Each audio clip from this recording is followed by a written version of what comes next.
在美军24年3月的演习中，一场欺骗与被欺骗的戏码正在上演。虚假诱饵引诱火炮袭击，最终却暴露了炮兵位置。这个结果除了让上当的炮兵部队成了小丑在那儿跳脚骂人以外，美国陆军对演习中这种诱骗炮火的行为却是称赞不已。尤其是陆军部队寄出的发射虚假信号的射频发射器，以及充气诱饵的组合拳，更是凸显了他们对电子信息战的重视。那么这种来骗炮的行为，美国陆军为什么玩得这么顺手？这种玩法在实战中又玩出了怎样的花活？在未来的战争中，这种变戏法的战术又能发挥怎样的作用？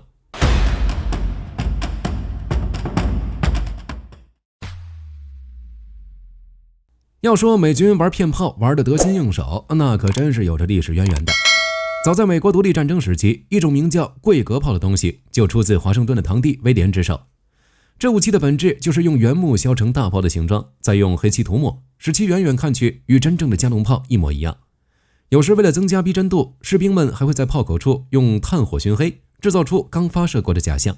华盛顿领导的独立军就曾靠着这玩意儿骗得英军开门投降。而之所以叫桂格炮，则源自一个名为贵格会的基督教反战组织，以提倡和平的组织来命名不会开火的武器。只能说美国人是懂战场幽默的。而到了美国南北战争时期，南方联盟军的约翰·马格鲁德将军更是在1862年的半岛战役中把桂格炮玩出了花。那一年，马格鲁德要靠着手下1万兵力对阵北方10万精兵。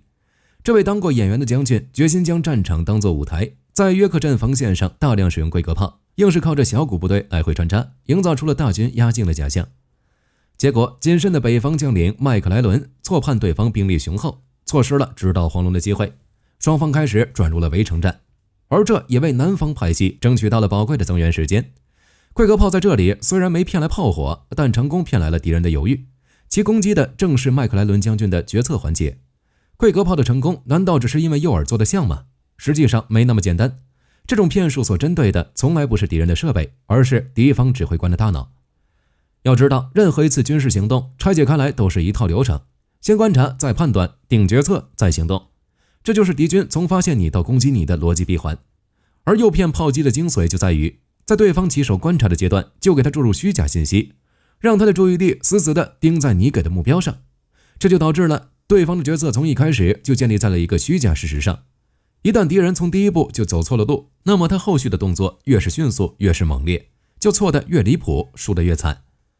而这种扰乱敌方判断的玩法，最出名的例子就是二战时盟军发起的坚韧行动，以及盟军制造的幽灵部队。在这场行动中，盟军的欺骗手段从以往单纯布置充气坦克、迷惑侦察机，进化成了布置整条全方位的证据链。首先还是视觉欺骗，盟军用充气模型制作了成建制的坦克、火炮、登陆艇，数量庞大到让德军任何一张航拍照片都让高层人士认为盟军正在酝酿一次集结行动。而且盟军不单单是制造了这些虚假目标，他们还在这些假目标中混入了大功率扩音器，播放坦克行军和部队集结的录音。毕竟大规模军队聚集必然产生巨大噪音，这是物理定律。盟军就是通过这种方式从听觉上再次扰乱了德军监听站的情报。而在视觉与听觉之外，科技发展带来了无线电技术，也让诱饵战术多了一项电磁讯号的考量。盟军通过无线电传输大量假情报，使得德军情报部门忙得团团转的同时，还将目光牢牢盯在了盟军挑选的虚假进攻点加莱。当德军从空中侦察、地面监听、无线电破译等不同渠道都得出了盟军主力在加莱集结这一相对结论时，这个谎言就变成了无可辩驳的事实。德军手上的每一个证据都在互相印证，进而形成了一个完美的逻辑闭环。这场行动的成功直接保障了日后诺曼底登陆的成功。在诺曼底滩头激战时，德军的主力依旧被死死地锁在加莱。这么看来，德国人也是饱受诈骗摧残的苦主啊。等到了1999年，都世纪之交了，没想到这种诱骗战术还能在现代战争中绽放光彩，甚至跟着武器系统的智能化一起进行了迭代升级。而这场实战案例中，实施诱骗的一方正是利用了敌人武器自动化的特点，这就是科索沃战争，南斯拉夫对阵北约。在这场战争中，身处劣势的南斯拉夫面对北约的空中优势，根本没有资源去制造逼真的诱饵。但即便如此，他们还是凭借着对北约武器系统的深刻理解，玩弄了北约一把。当时北约大量使用能自动追踪雷达波源头的哈姆反辐射导弹，而南斯拉夫军队发现某些简单电磁发射源的信号可以被哈姆导弹锁定。其中最富传奇色彩的说法，便是他们使用了普通的家用微波炉。理论上，微波炉工作时产生的电磁辐射确实能够模拟雷达信号的某些特征。结果一个微波炉引来数枚导弹，花钱事小，一众北约强国的脸面算是丢没了。而南斯拉夫算是精准地利用了对手的自动化武器和固化思维，达到了低成本高回报的战果。这也让火力军认为，即便战争模式在升级，但被验证过的优秀战术未必不能再继续使用。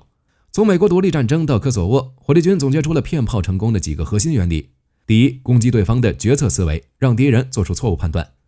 第二，提供全方位证据链，从视觉、听觉到无线电，让敌人蒙蔽在信息茧房中。第三，要符合敌方逻辑预期，你的伪装必须符合敌人对你的认知，甚至有时候还要迎合他们的预判。就像盟军欺骗德军前，就已经知道德军预判的进攻点在加莱，之后的一切都只是在强化德军的认知罢了。毕竟能欺骗到你的，往往就是你自己。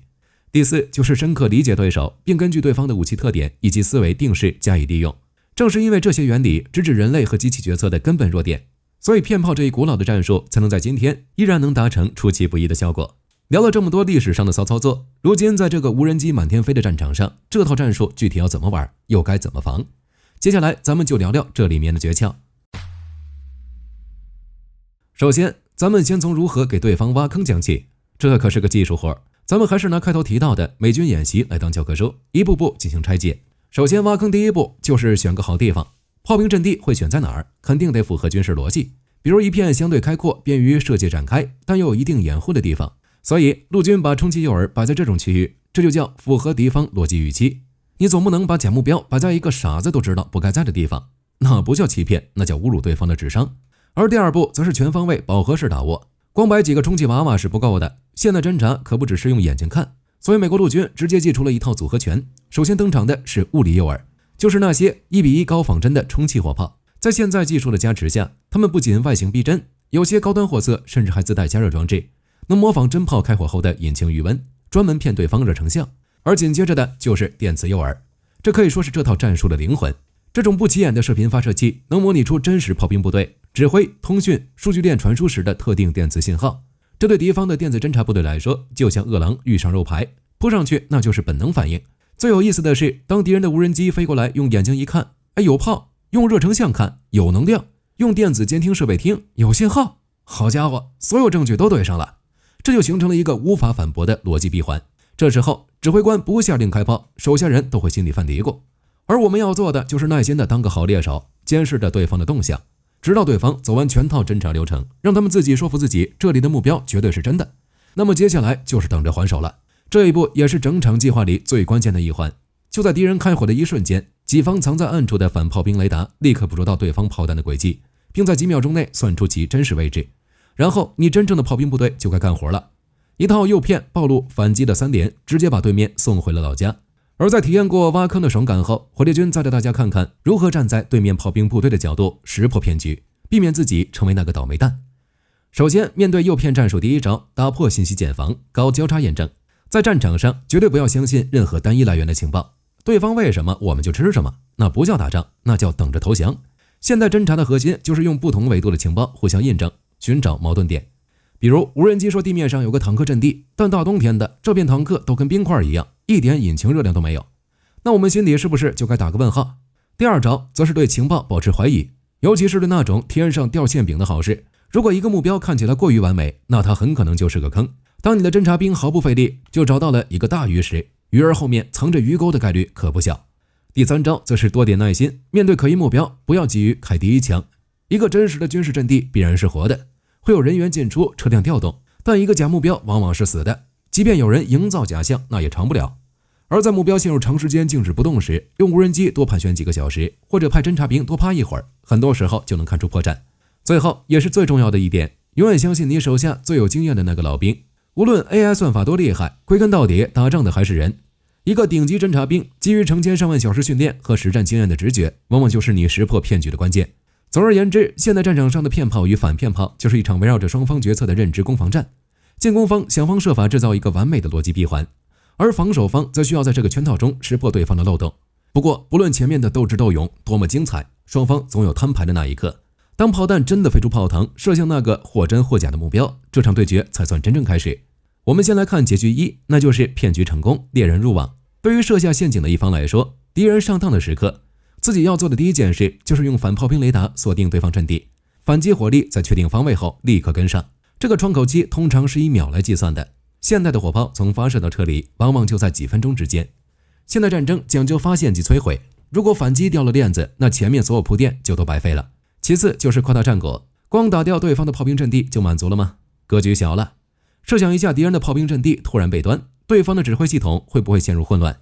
这时候我们如果在其他方向上发动佯攻甚至主攻，那是否会用一次成功的战术欺骗赢得整个战场的主动权？现在让我们转换视角看看剧本 B， 那就是作为猎物在不幸掉坑后应当怎么做。现在我们是指挥官，刚刚下令攻击，自己的阵地就遭到了毁灭性炮火覆盖，这下子我们瞬间明白自己被骗了。这时候我们的第一要务就是跑，立刻跑。现代炮战有个基本原则，开火即暴露，打了就跑可以说是炮兵的生存法则。而第二要务则是内部复盘，在安全转移之后必须立刻组织复盘，为什么会上当？是侦查失误还是分析出了问题？只有分析问题，了解问题，才能避免下一次的失败。第三要务则是调整自己心态，提高火力打击的授权门槛，必须要求至少2个甚至3个不同维度的情报来源都准确无误，才能批准打。毕竟在战场上，谨慎永远是保命的第一法则。聊到这儿，相信朋友们对这个骗炮的战术已经有了全新的认识。它看似是个投机的骚操作，但实际上从南北战争的木头疙瘩到今天的射频发射器，贯穿其中的是一条从未改变的核心逻辑，那就是诱骗炮击的本质，不是一场火力战，而是一场认知战。它的最终目的是摧毁敌方指挥官的判断力，尤其是在如今这个一切都依赖数据和情报做决定的现代化军队体系中，谁能污染对方的思维，谁就能锁定战局。而在未来战争中，诱骗炮击的战术不会因为科技的进步而过时，恰恰相反，科技给了它更广阔的舞台和更致命的威力。想象一下，在未来的作战中，一个黑客用代码给出虚假坐标，一个心理战专家专用假新闻诱导军队攻击，一个电子战单位用假信号引诱无人机集群进入陷阱等等，这些把戏和南北战争中用木头充当火炮的行为又能有什么本质区别呢？好了，关于诱骗战术的故事，今天就和大家聊到这里。如果你喜欢本期视频，别忘了点赞关注，也欢迎在评论区分享你的看法，或者聊聊你还知道哪些离奇的战场欺骗行为，欢迎在评论区分享给大家。我是火力军，我们下期再见。好的，各位观众，今天给大家推荐一款 T 恤，不仅超有态度，还堪称性价比之王。首先，它超级轻，拿在手上轻飘飘，穿上身更是零负担，舒服到让你忘了它的存在。其次，面料剧透气，就像会呼吸一样，就算在外面跑一天，也能保持干爽，彻底告别黏腻感。最关键的是，价格真的让我惊掉下巴，仅需很少的钱，你就能拥有这份清爽。质量和舒适度绝对远超这个价位，闭着眼入都不亏，多买几件换着穿也毫无压力。链接已经给你们上了，这种宝藏 T 恤手慢无，赶紧去抢。